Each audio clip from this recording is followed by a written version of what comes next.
How can you run multiple tasks at the same time and get the results efficiently? For example, fetch user data, fetch user posts, fetch user profile image. Should you run them one by one or in parallel?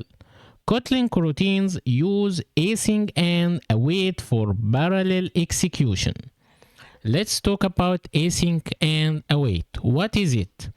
Async means starts a coroutine and returns a result later.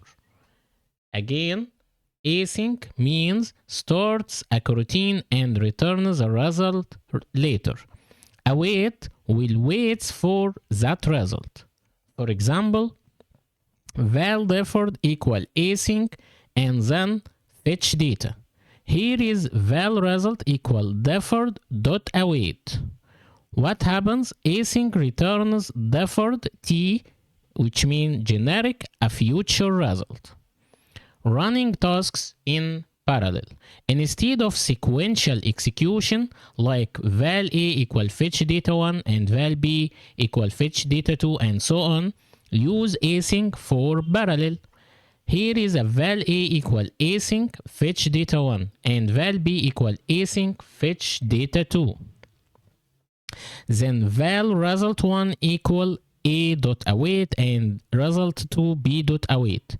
Here both tasks run at the same time, which means faster performance. Example, fun main equal run blocking, val user equal async fetch user. Then val posts equal async and fetch posts. User.await posts.await. Here the user and the posts are fetched in parallel. The total time equal longest task, not sum of both.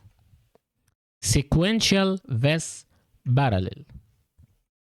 Sequential, val user equal fetch user and val posts equal fetch posts. The parallel, async, val user equal async and fetch the user and the posts equal async fetch posts. When to use async? Use it when you need a result. You have multiple independent tasks. Tasks can run in parallel. And avoid async when you don't need a result. Use launch instead. The best practices: always call await to get the result. Use async inside the proper scope. Combine with coroutine scope for safety. For example, coroutine scope contain val a and b, async task 1 and async task 2. Then a.await plus b.await. Async and await help you to run tasks in parallel, reduce execution time, handle multiple results, build faster and smoother apps. Thanks for watching and see you next video.